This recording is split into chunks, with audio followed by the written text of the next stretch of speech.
Muy bien, vamos a empezar con una oración. Vamos a depositar este tiempo en las manos del Señor. Padre bendito, te damos gracias por poder estar unidos en tu nombre. Gracias, Dios, porque eres bueno, porque para siempre es tu misericordia. Y gracias porque nos das vida en abundancia y la podemos vivir, compartir, experimentar, ser partícipes de ella. Y así te ruego, Señor, que en este momento tu Espíritu Santo esté en este momento, en este lugar, que tome el control, que abra nuestro entendimiento, abra nuestros corazones, podamos entender lo que tu palabra nos revela ahora y que sea edificación para nosotros, para el cuerpo de Cristo, para nuestras vidas, y que tu nombre sea glorificado, Señor Jesús. Abre nuestra mente, nuestros corazones, y que podamos estar perceptibles y dispuestos. En tu nombre santo. Amén. Ok. Hemos visto las semanas anteriores en Romanos. Hoy es nuestro capítulo número 5.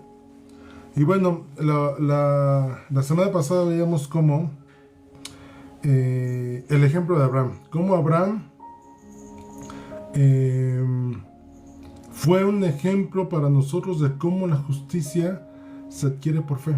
Cómo la fe nos lleva a una justicia y nos da un entendimiento de las cosas, ¿no? Cómo podemos ahora, a través de esta fe, alcanzar un nivel a una instancia que antes no teníamos a causa del pecado, ¿no? Eso es lo que vimos con Abraham, cómo él se sostuvo en fe, como viendo al invisible, y aunque no vio las promesas, por fe él fue salvo, no por obras, sino por la fe en Cristo Jesús. Y continuando con eso, entonces vamos a Romanos 5:1. Entrando al tema de hoy, vamos a hablar sobre la justificación. Y dice Romanos 5:1. Recuerden que yo leo Nueva Traducción Viviente. Por lo tanto, ya que fuimos hechos justos a los ojos de Dios por medio de la fe, tenemos paz con Dios gracias a lo que Jesucristo nuestro Señor hizo por nosotros. La Reina Valera dice ese texto muy conocido: justificados pues por la fe, tenemos paz para con Dios por medio de nuestro Señor Jesucristo. ¿Qué es lo que está hablando? ¿Qué es la justificación? Bueno, vamos a definir primero eso para poder entender todo lo demás. Justificar es dar pruebas y razones convincentes para probar algo, hacer justo. ¿Qué es justo? Persona que vive de acuerdo con la ley de Dios y que practica la justicia de acuerdo a lo que la palabra de Dios nos muestra. Eso es lo que sería justo. Pero en este contexto que vamos a ver hoy en Romanos 5, justo cuando hablamos de la justificación es tener una posición acepta, esto es que seamos aceptados, correctos, bien vistos delante de Dios, y no por nuestros méritos, sino por los méritos que hizo Jesucristo en la cruz del Calvario. Entonces, hablando de justicia o la justificación es aquello que ahora, ¿cuál es el proceso? ¿Por qué ahora somos aceptos delante de Dios cuando antes no lo éramos? Y por eso dice Romanos 5:1, que ahora hemos sido justificados, hemos sido hechos justos a los ojos de Dios, o sea, delante de Él, por medio de la fe. Recordemos que la fe es la convicción y la creencia, el creer en lo que Jesucristo hizo en la cruz del Calvario. Dice, tenemos paz con Dios. Esto es, estamos sin deudas, estamos sin confrontación, por medio de la obra que Jesucristo hizo en la cruz del Calvario. Vuelvo a reiterar, no fue por nuestros méritos. Dice el verso 2, debido a nuestra fe, Cristo nos hizo entrar en este lugar de privilegio, está hablando de la gracia, inmerecido, en el cual ahora permanecemos y esperamos con confianza y alegría participar de la gloria de Dios. ¿Qué es lo que ocurre? Que antes, en nuestros pecados, en nuestras maneras erróneas de vivir, estábamos apartados de Dios, pero al momento de conocer a Cristo Jesús y reconocer su obra en la cruz, por fe somos justificados. Recordemos que por fe es creer lo que no hemos visto. Nadie estuvo presente cuando Jesús fue sacrificado, muriendo por nuestros pecados en la cruz. Pero creemos que ocurrió, creemos su obra, recibimos ese regalo de gracia, y entonces ahora estamos en una posición de gracia. Y entonces en la convicción de poder alcanzar más allá de solamente vivir en esa gracia, sino ser partícipes de la gloria de Dios. En el verso 3, viene del verso 3 al 5, viene una descripción sobre una madurez que tenemos que alcanzar. Dice: también nos alegramos al enfrentar pruebas y dificultades, porque sabemos que nos ayudan a desarrollar resistencia.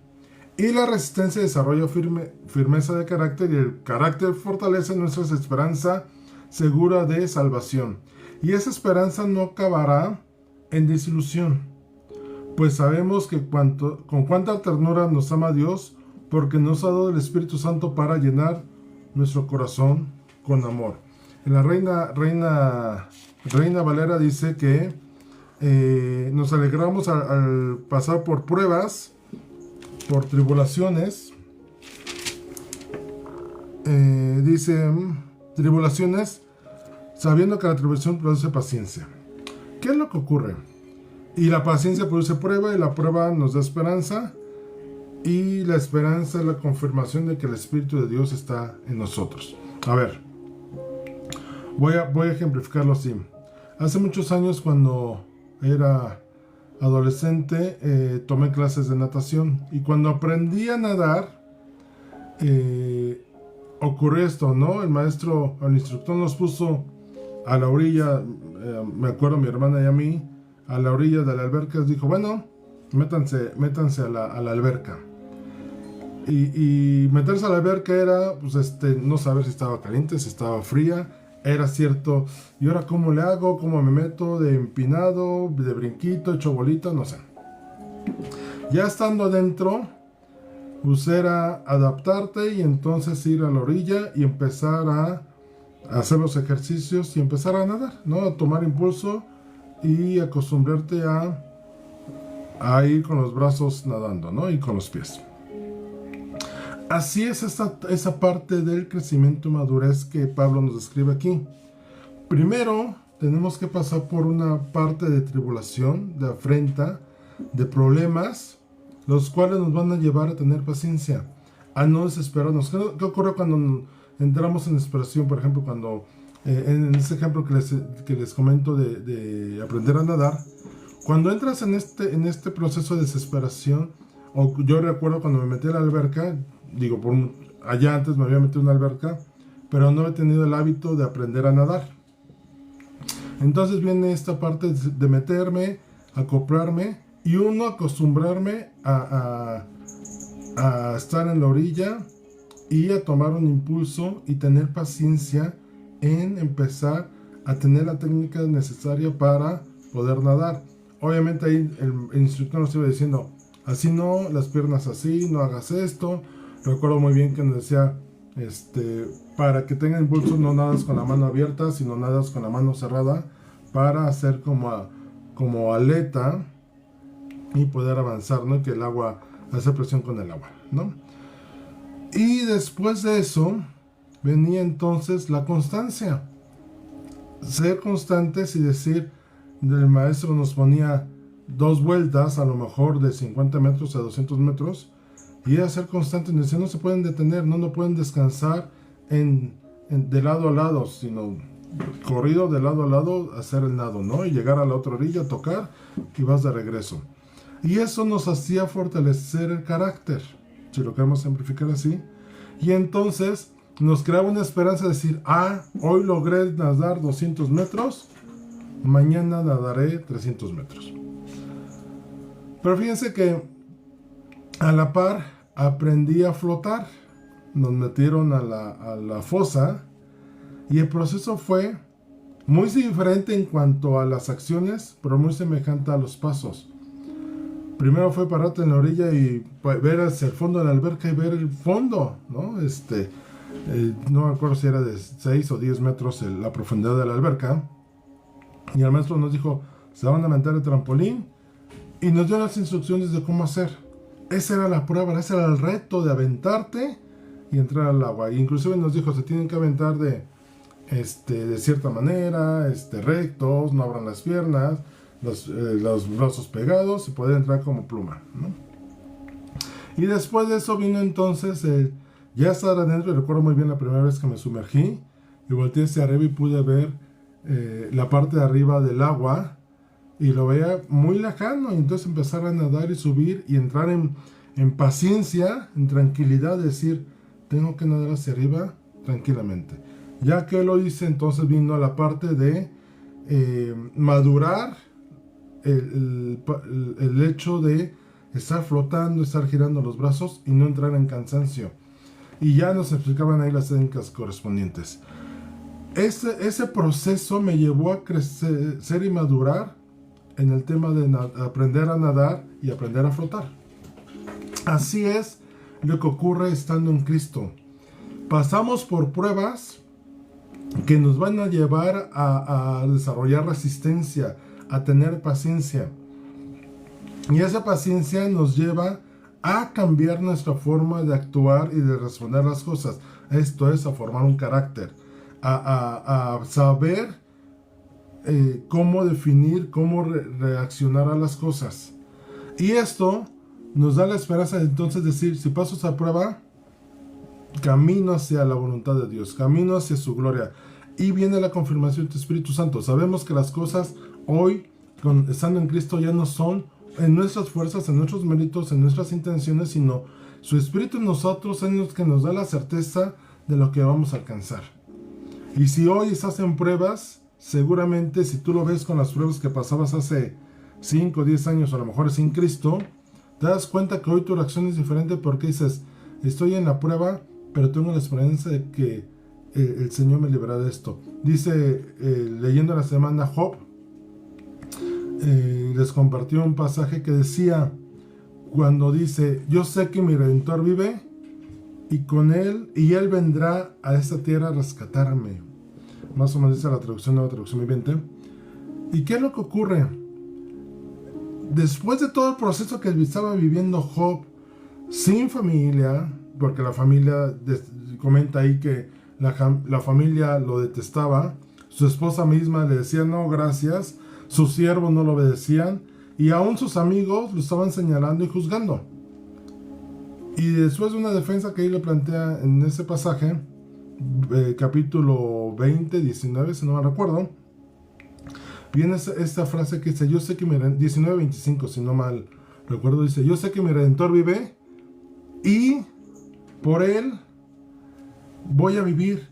Y yo les explicaba exactamente, Gaby.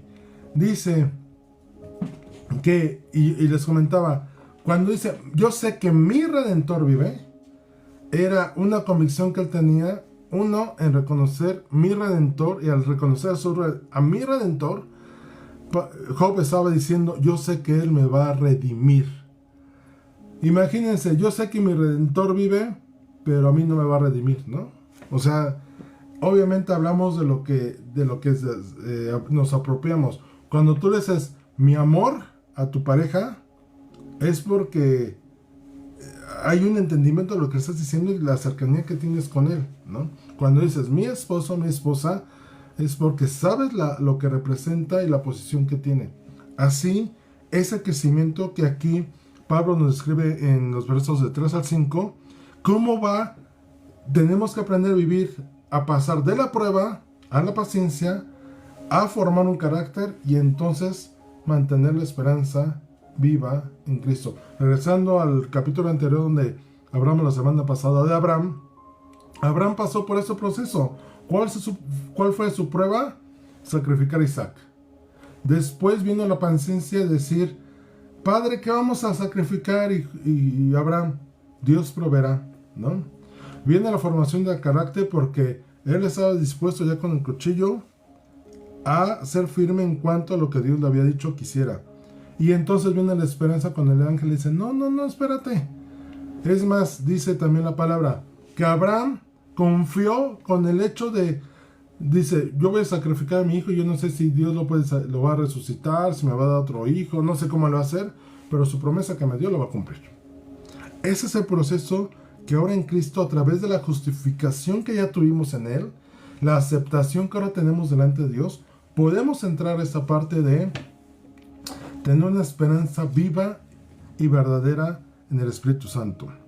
Dice el verso 6, cuando éramos totalmente incapaces de salvarnos, esto es, por nuestros méritos, por nuestras fuerzas, por nuestras acciones, lo cual nos alejaba de poder hacer algo que nos salvara, dice, Cristo vino en el momento preciso y murió por nosotros pecadores. Dios no llegó ni antes ni después, llegó en el momento exacto. Y tú recuerdas el momento en el que Jesús vino a tu vida. ¿En qué momento fue? Cuando era necesario que conocieras a Cristo Jesús. Cuando las circunstancias te llevaron a reconocerlo y decir, sé que necesito de ti. Cuando la gente cree no necesitar de Dios, lo que menos hace es acercarse a Dios. Pero cuando tienes la necesidad en la cual, y digo, no está mal, inclusive Dios así lo permite, cuando tocamos fondo, que no hay otra opción, es cuando es el momento idóneo para decirle, para que Dios le diga, ya ves, hijo, yo soy lo que necesitas.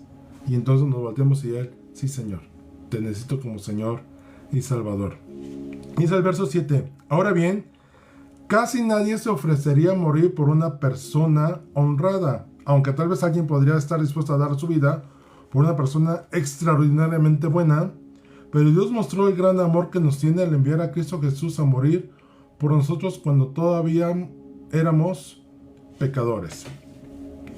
¿Quién en su sano juicio tomaría el lugar de otra persona para morir? Dice aquí la palabra, ni aun por una persona buena alguien lo haría. A lo mejor puede ser que una persona extremadamente buena, alguien podría hacer eso, pero la verdad es que no. Él tomó el lugar que nos corresponde a nosotros mismos, a nosotros. En la Reina Valera, en el 5.8 dice, mas Dios muestra su amor para con nosotros en que siendo aún pecadores, Cristo murió por nosotros. Y en Juan leemos cómo Jesús dice, no hay mayor amor que que uno ponga la vida por sus amigos. Esto es, Dios al tomar el sacrificio de Jesús en la cruz para justificarnos, ¿qué fue lo que hizo? Nos aceptó, nos atrajo y nos hizo, el sacrificio de Jesús nos hizo nuevamente amigos de Dios. Nos regresó esa relación original que había en el jardín de Edén, de esa relación con Dios íntima. Nos regresó a ese punto, el sacrificio de Jesús.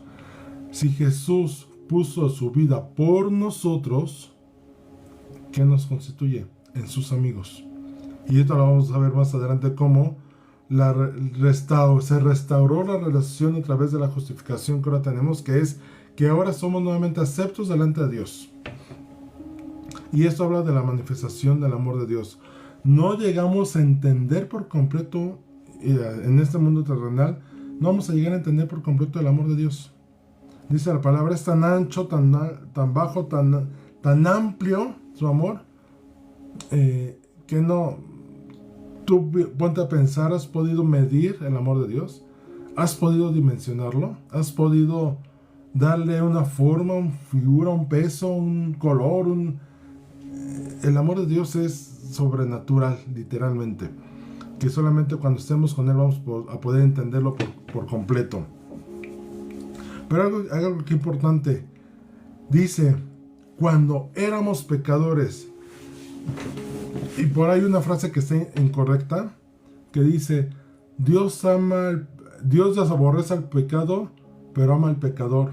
¿Qué crees? Eso en la Biblia no viene. Es una frase de Gandhi, pero en la Biblia no viene. Dios aborrece el pecado. ¿Y sabes qué? Aborrece al pecador, sí. porque trae pecado. Y no es una invención mía. Y suena frío, feo. No, Dios es justo. Y por eso dice que Él vino cuando éramos pecadores. Hoy, en algún momento preguntaba, ¿hoy seguimos siendo pecadores? No, Dios ya no nos ve como pecadores. Hoy nos ve justificados y nos ve como hijos. Ya no somos pecadores, por eso. Y Pablo aquí es muy claro. Cuando todavía éramos pecadores, inclusive el verso 1 dice, regresando, justificados somos para la fe, tenemos paz para con Dios, que antes éramos no vistos bien por Dios y ahora somos vistos bien por Dios. Antes éramos pecadores, ahora ya somos hijos. Ahora, si somos justificados, somos salvados. Dice el verso 9, entonces ya que hemos sido hechos justos, ya somos justos a los ojos de Dios. ¿Por qué? Por la sangre de Cristo. Con toda seguridad, Él nos salvará de la condenación de Dios. No hay opciones aquí. Si eres justo delante de Dios, tienes salvación. No puede ser que seas justo y aún tu salvación esté en riesgo. Y aquí viene algo importante. La salvación se pierde o no se pierde. Si tú ya fuiste justificado, tu salvación ya no se pierde. Porque viene junto. Justificación, salvación. No puede haber justificación sin salvación, porque entonces estaremos haciendo imperfecta la obra de Cristo Jesús en la cruz del Calvario y el derramamiento de su sangre. Dice el verso 10, pues como nuestra amistad con Dios, amistad, amigos, lo comentamos ahorita, quedó restablecida por la muerte de su Hijo cuando todavía éramos sus enemigos, éramos enemigos cuando pecábamos. Todo el que hace pecado se constituye enemigo de Dios. Con toda seguridad seremos salvos por la vida de su Hijo. Jesús vino a salvarnos al derramar su sangre. Así que ahora dice el verso 11, podemos alegrarnos por nuestra nueva y maravillosa relación con Dios. Nuestra amistad, dice, gracias a que nuestro Señor Jesucristo nos hizo amigos de Dios. Recordemos esto, Juan, cuando Jesús habla de los amigos que ponen su vida, Él nos constituyó nuevamente amigos. Esto es una relación íntima con Dios. Dice la palabra que Abraham se constituía amigo de Dios, y cuando Dios iba a destruir Sodoma y Gomorra, dice, ¿le ocultaré algo a Abraham?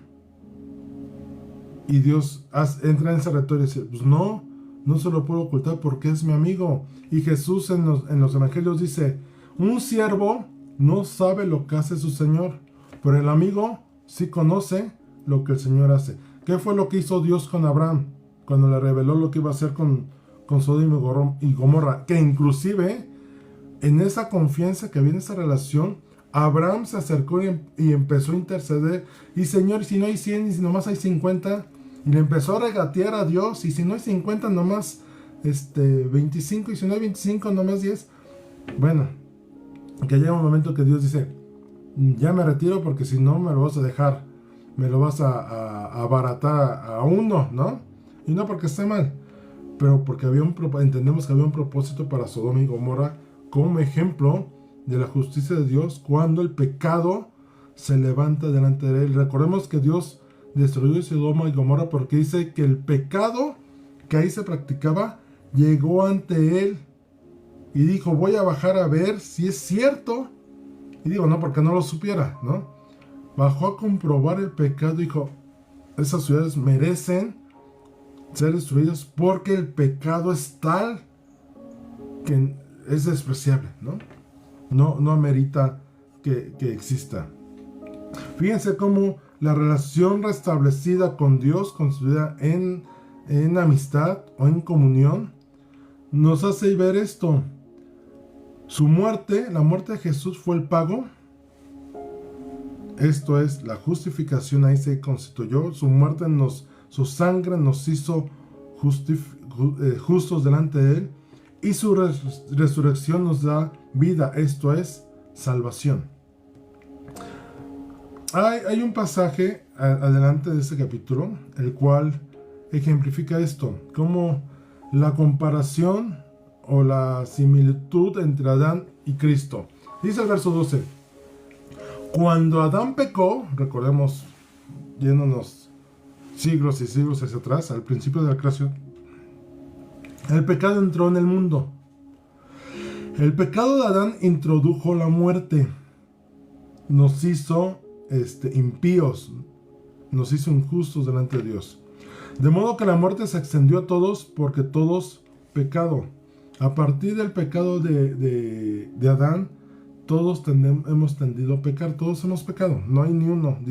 Leamos el capítulo anterior, hace 2 capítulos, no hay justo ni aun uno, no hay quien haga lo bueno, no hay quien piense en agradar a Dios, decía Pablo. Y dice el verso 13, es cierto, la gente ya pecaba aún antes de que se entregara la ley. En este periodo entre Adán y Moisés, la gente pecaba, claro, ¿no? Ahí está Sodoma y Gomorra, por ejemplo. Caín con Abel,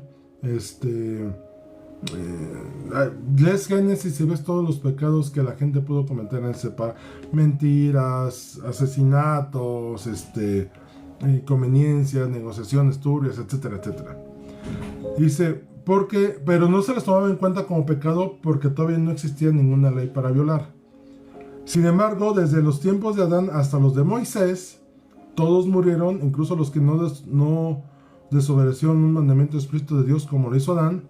Ahora bien, Adán es un símbolo de una representación de Cristo que aún tenía que venir. ¿Qué es lo que ocurre aquí? Y lo vimos en capítulos anteriores. La ley entró para que nosotros fuéramos entonces confrontados con el pecado. Oye, pero si la ley entró en Moisés, entonces antes, ¿qué ocurrió? Esas personas, ¿cómo fueron juzgadas? Por sus obras. Sus obras eran buenas o eran malas, por eso han sido juzgadas, y ahí sabremos si fueron salvos o no, ¿no? De acuerdo a eso. Pero cuando entra la ley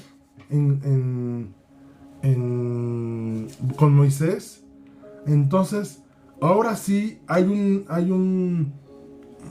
unos puntos, unos mandamientos que entonces dicen, híjole, dice Pablo, yo no conocí el pecado hasta que conocí la ley. O sea que Pablo antes hizo cosas, pero no tenía conocimiento de que las estaba haciendo mal. Voy a ejemplificarlo así. Cuando un niño, tú le has comprado una pelota a un niño chiquito, el niño empieza a jugar con la pelota, la patea, la toma con las manos, la avienta, la pega contra la pared, etc. Juega con la pelota y se divierte y todo, pero no tiene reglas. Pero sí puede cometer errores, ¿no? A lo mejor la patea mal y la tira chueca, indistintamente la toma con las manos y con los pies, etc. Pero cuando ese niño crece, y me estoy yendo a mi infancia, y en la escuela, por ejemplo, empieza a jugar fútbol con sus amiguitos, sin conocer las reglas propiamente, pues ya dice, bueno, nada más el portero puede tomarla, no puedes, algunas infracciones o faltas, algunas la aguantan, otras no, o luego me acuerdo que jugamos en la calle y falta, decía el otro, no fue falta, ¿no? Y bajo códigos de decir la verdad o no, se jugaba, ¿no? Y jugábamos de niños. Pero cuando ya crecí, los muchachitos crecen y conocen las reglas del fútbol, entonces ahí sí, que inclusive hay un árbitro, el cual sanciona y dice, eso es falta, fuera de lugar, lo tomaste con las manos, salió fuera de la cancha, etc. Así lo podemos ejemplificar cuando entró la ley. Empezó a haber reglas que entonces empezaron a poner un orden al tema de jugar fútbol, ¿no? Y en este caso, al juego de la vida, entonces nos empezó a confrontar con el pecado. Esto es falta, esto no es falta, esto sí, esto no, ¿no? Entonces, eso es lo que vino a hacer la ley, y cómo antes de la ley la gente cometía pecados sin conciencia pero los cometían, ¿no? Ahora, en el verso 15, dice, pero hay una gran diferencia entre el pecado de Adán y el regalo del favor inmerecido de Dios, esto es, su gracia. Hay una gran diferencia, pues el pecado de un solo hombre, Adán, trajo muerte a muchos, y ese muchos es a toda la humanidad. Pero aún más grande es la gracia maravillosa de Dios y el regalo de su perdón para muchos por medio de otro hombre, Jesucristo. Aquí viene la diferencia entre los dos. Por la vida de Adán nos trajo muerte, y la muerte de Jesucristo nos trajo vida. Su justicia, la justicia de Dios, que es nuestra justificación, cómo nos hace justos, nos da la victoria sobre el pecado. Dice el verso 17, pues el pecado de un solo hombre, Adán, hizo que la muerte reinara sobre nosotros. Pero aún más grande que es la gracia maravillosa de Dios y el regalo de su justicia, porque todos los que reciben vivirán en victoria sobre el pecado y la muerte por medio de un solo hombre, Jesucristo. Quiero hacer aquí una puntualización. Dice que el pecado de Adán hizo que la muerte reinara sobre nosotros. Y después pasamos de un reino de pecado a un reino de justicia. Cuando estás en un reino, y en unas enseñanzas ya tiempo atrás te explicaba esto, un reino, quiero que lo ejemplifiques o lo visualices como un país. Un reino tiene reglas, tiene instituciones, tiene sus propias ideologías internas, sus propias reglas. Si tú vives en México y vas a Estados Unidos, te tienes que adaptar a las reglas e instituciones que hay en Estados Unidos. Y algunas cosas serán semejantes a como se hacen aquí. Bueno, cuando estamos bajo el reino del pecado y de muerte, están las reglas que los constituyen, ¿no? ¿Y cuáles reglas van eso? Tú haz lo que quieras, sin detenimiento, ¿no? Tú disfruta, tú dale placer a tus deseos, tú regocíjate en las cosas que no son buenas, pero que tú deseas. Tú mereces consentirte. Todo ese tema de reglas que hay dentro del reino de pecado y de muerte, uno las vive. Pero cuando por el regalo de la gracia, esto es por el don de Dios, cuando ya eres justificado y que sales de un reino y pasas al reino de Cristo, del reino de los cielos, el reino espiritual de Dios, las reglas cambian, las instituciones cambian. Y cuando hablo de instituciones ejemplifícalo como un país. Aquí en México hay una Secretaría de Economía que se encarga pues, del manejo económico en el país, ¿no? Hay una Secretaría de Gobernación que es la que gobierna todo. Hay una Secretaría de Relaciones Internacionales que dice cómo hay que llevarse con los otros países, etc. Es más, vete a algo más pequeño. Aún dentro de una empresa hay diferentes departamentos que cada uno hace una función. En el reino de Dios, en algún momento lo comentamos, como cada cada institución en el reino tiene un propósito. Y lo voy a ejemplificar así. Por eso hay apóstoles, profetas, maestros, evangelistas y apóstoles dentro de la iglesia, porque cada vez es una función para crecimiento dentro del reino. Y así quiero ejemplificar cómo salimos de un reino de pecado en el cual te decía, todo está bien, tú disfruta. No, es más, los accesos disfrútalos. Y pasamos a un reino que dice, no, regocíjate en el Señor, ten paz con Dios. Tienes una relación con el Padre que ahora puedes tú preguntarle y Él te responde. Ahora vives en paz y el pecado te quitaba paz. Las reglas de los reinos son completamente diferentes. Pasamos de un reino de muerte a un reino de vida en Cristo Jesús. Dice el verso 18, así es, un solo pecado de Adán trae condenación para todos. Con una vez que Adán pecó, quién sabe cuántos pecados más pudo haber hecho Adán, pero con el primero que hizo, a todos nos afectó. Pero un solo acto de justicia de Cristo trae una relación correcta con Dios, dice el verso 18, y vida nueva para todos. Por un solo que desobedeció a Dios, muchos pasaron a ser pecadores. Pero por uno solo que obedeció a Dios, muchos serán declarados justos. Uno a uno. Adán condenación, Jesús, relación y vida. Obediencia, desobediencia. En Deuteronomio, si recuerdan, en los últimos capítulos, capítulo 29 y 30, si no mal recuerdo, viene la descripción de las consecuencias a la obediencia y las consecuencias a la desobediencia. Que les dice Moisés, después de explicarles, yo espero, o lo lógico, o lo sensato, o lo correcto para ustedes es que yo espero que ustedes escojan obedecer para que obtengan todas las bendiciones. Si ustedes deciden desobedecer, pues va a haber consecuencia y van a llevar el fruto correspondiente. Así aquí, Adán desobedeció y toda la humanidad llevó las consecuencias a su desobediencia. Pero por uno que fue obediente, y fue obediente hasta la muerte y muerte de cruz, dice Pablo, que nuestro Señor Jesucristo, es que nosotros tenemos vida. No fue necesario muchas personas, con uno solo. Y por eso Pablo dice anteriormente en el capítulo 3, no hay justo, no hay ni siquiera uno, y por al no haber ni uno solo, fue que Jesucristo tuvo que venir para tomar nuestro lugar y hacer lo que era correcto. Y entonces su obediencia es la que nos ha dado vida.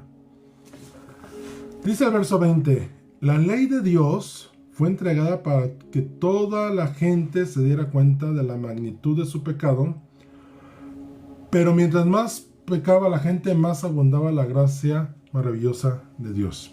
Recuerden que la ley nos confronta con el pecado.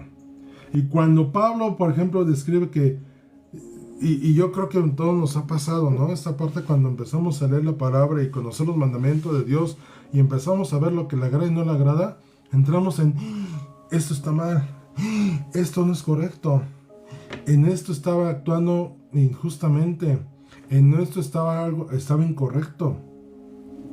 Y entonces empezamos a hacer modificaciones de Dios y nos empezamos a dar cuenta de, híjole Señor, si tú hubieras mostrado tu justicia a rajatablas, ya se hubiera muerto desde hace mucho tiempo a causa de mis pecados. Pero entre más pecamos, más se manifestó la gracia de Dios.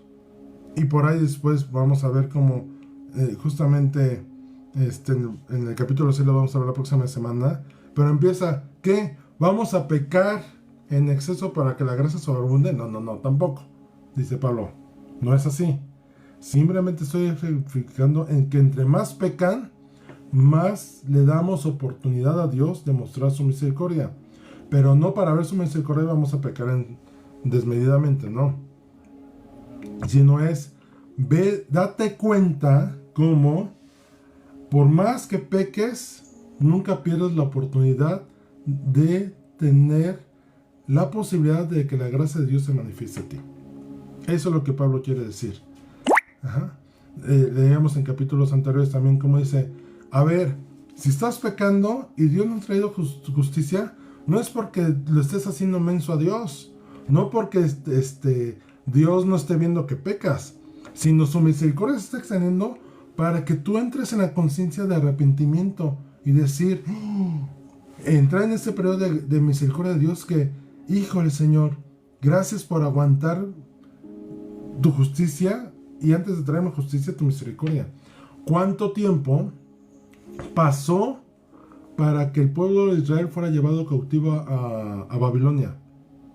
Pasaron años, siglos literalmente, porque el pueblo pecaba y era rebelde, y pecaba y era rebelde, y Dios le mandaba profetas, arrepiéntanse, regresen otra vez, y ese ciclo, y Dios le extendió. ¿Y por qué se fue primero Israel y después Judá?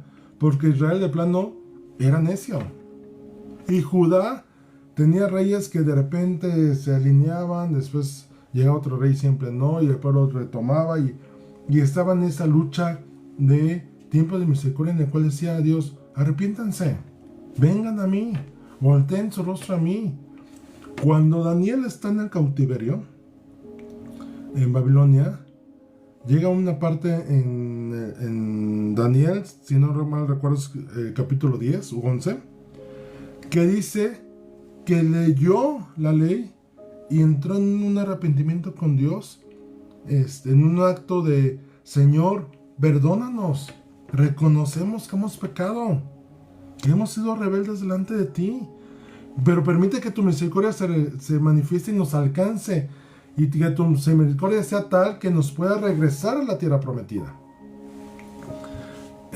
Así es la misericordia de Dios. Entonces, cuando aquí dice: la gente pecaba más abundaba la gracia de Dios, no para pecar desmedidamente, sino por tener la oportunidad de ser salvados. Dice el verso 21. Bueno, en la Reina Valera el verso 20 dice: pero la ley se introdujo para que el pecado abundase, mas cuando el pecado abundó, sobreabundó la gracia. Y esta palabra sobreabundar es más que suficiente. Sobreabundar es, imagínate un vaso que rebosa, no está lleno, sino inclusive se derrama el vaso. Eso es la gracia sobreabundante, no la mínima necesaria, sino más y más, la que necesites, ¿no? Dice el verso 21: entonces, así como el pecado reinó, lo que les explicaba hace ratito, sobre todos los llevó a muerte, ahora reina en cambio la gracia maravillosa de Dios, la cual nos pone en una relación correcta con Él. Recuerden qué fue lo que se rompió con el pecado de Adán: la relación directa que había con Dios.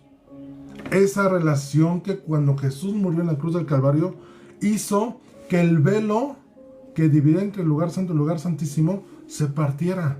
Dice Hebreos: ahora podemos entrar confiadamente ante el trono de gracia. Si recuerdan el pasaje de Esther, donde para presentarte ante el rey, si te presentabas sin que él te hubiera llamado y no hallabas gracia, esto es, que no le cayeras bien al rey de que hayas venido sin que él te haya llamado, si él no te extendía el cetro, morías. Oye, pero qué exagerado. No, simplemente viniste cuando no te llamé. ¿Que te mandas solo o qué? ¿No? Bueno, ahora con el sacrificio de Jesús podemos entrar correctamente a esa relación íntima original que había en el huerto de Edén. Podemos entrar ante el trono de Dios sin el riesgo de ser muertos, porque ya fuimos justificados, porque ese velo se rompió y ahora podemos entrar confiadamente ante Él. Eso es lo que nos está hablando Pablo. Ese es un regalo de Dios que a veces no alcanzamos a entender.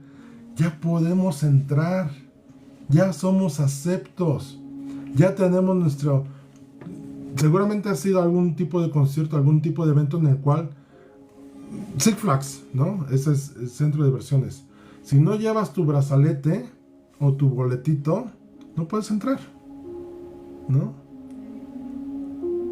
Entonces, así hayas pagado, pero si no te lo ponen, no puedes entrar. Ahora delante de Dios así somos. Ese cinturón aquí, ese brazalete, es la justificación que Dios nos ha dado para entonces ser identificado y decir: Él es justo, entra en el gozo de tu Señor, dice en una parábola. Entonces, esto dice en el Reina Valera, verso 21: para que así como el pecado reinó para muerte, así también la gracia reine por la justicia para vida eterna mediante Jesucristo Señor nuestro. Dios, a través del sacrificio de Jesucristo en la cruz, nos da vida, pero no solamente para vivir bien aquí en el mundo terrenal, sino para tener una esperanza que veíamos hace ratito atrás, de una esperanza que no nos avergüenza. Hoy decir, y a lo mejor a la gente le resulta una locura, ¿no? Pero decir: yo tengo vida eterna. Esa pregunta de: oye, ¿sabes lo que te va a pasar cuando mueras? Y algunos: no, es que a mí me da miedo morir porque no sé a dónde voy a ir a parar. Bueno, los que conocemos a Cristo, que hemos recibido ese regalo y que Jesús nos ha dado no solamente la salvación, sino vida en abundancia, vida eterna, se refleja en esto.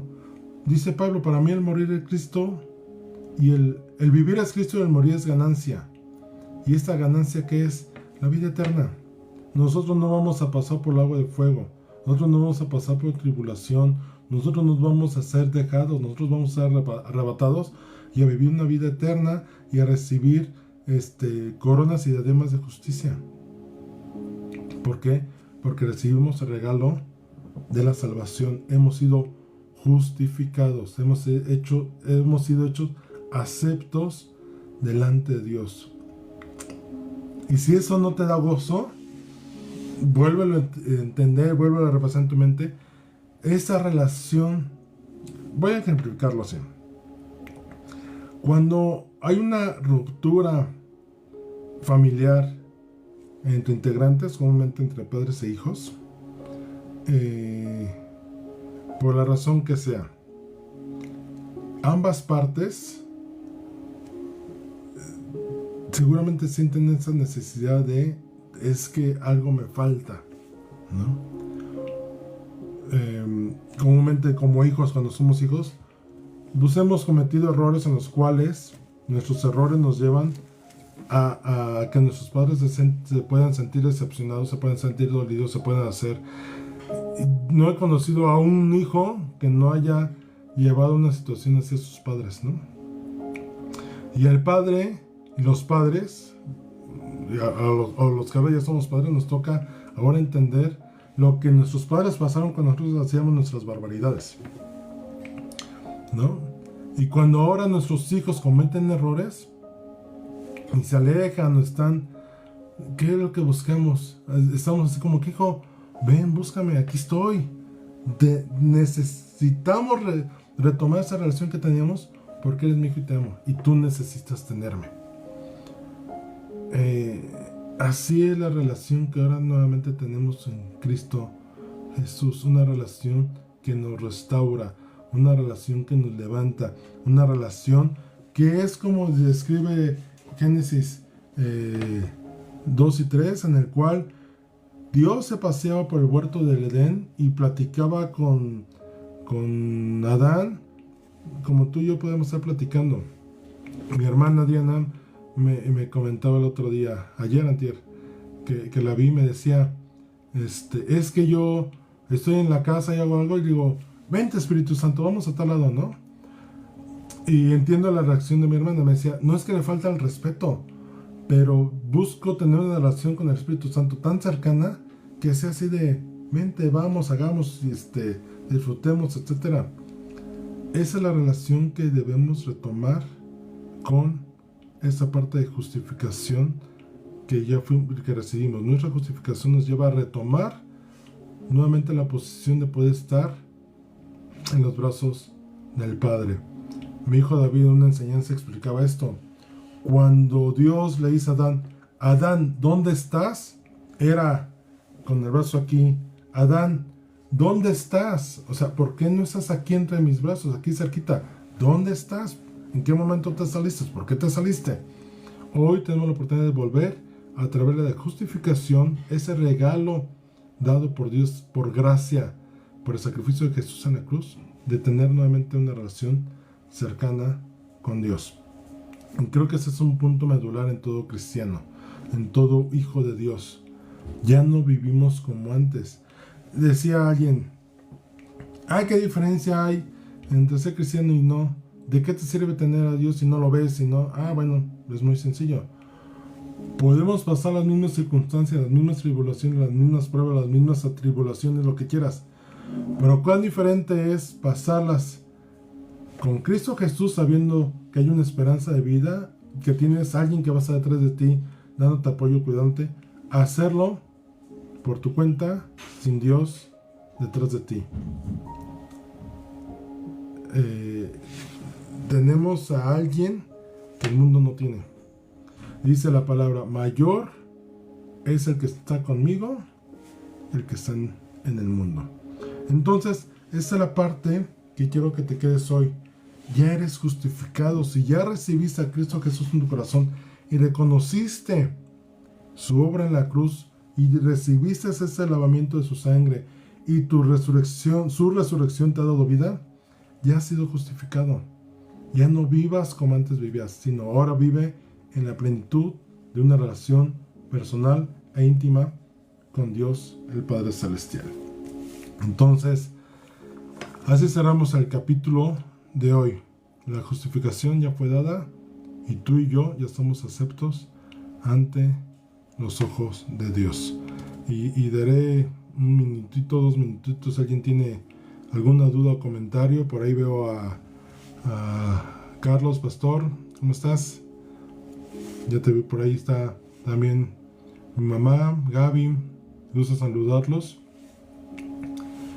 Y bueno, si no hay dudas o comentarios, vamos a orar, vamos a terminar este tiempo con una oración, agradeciéndole a Dios que nos justificó. Padre bendito, gracias porque tu justicia nos ha hecho justos. Gracias Dios por hacernos aceptos delante de ti, porque el sacrificio de Jesús nos ha llevado nuevamente a una posición redimida, de una relación restaurada con el Padre. Gracias Padre porque podemos ahora nuevamente entrar ante ti, ante el trono de gracia, ante el trono de misericordia, confiadamente sabiendo que somos aceptos. La justificación es que ahora nos ves con ojos de agrado. Y dice la bendición sacerdotal: el Señor te bendiga y te guarde, haga resplandecer su rostro sobre ti. Esto es que tú nos ves. Gracias Dios porque tú nos ves ahora y nos reconoces. Reconoces a tu Hijo Jesús en nosotros. Y ahora, Señor, esa justificación nos da vida, salvación y vida abundante y eterna. Permítanos vivir día tras día en este reino de gracia y ya no en el reino de pecado. Antes éramos pecadores, pero cuando éramos pecadores tú viniste para darnos vida y vida en abundancia. Gracias por tu bondad y tu amor, y a ti te damos la honra y la gloria por siempre, Señor Jesús. Amén y amén. Muchas gracias por su tiempo, muchas gracias porque estamos aquí. Y bueno, nos vemos la próxima semana con el capítulo 6, empezando por ¿qué pues pecaremos para que la gracia sobreabunde? En ninguna manera. Síganos en nuestras transmisiones a través de Jardín de Edén, en el perfil, y los domingos, bueno, aquí en la reunión presencial. Bonita noche, bendiciones a todos, Dios les guarde.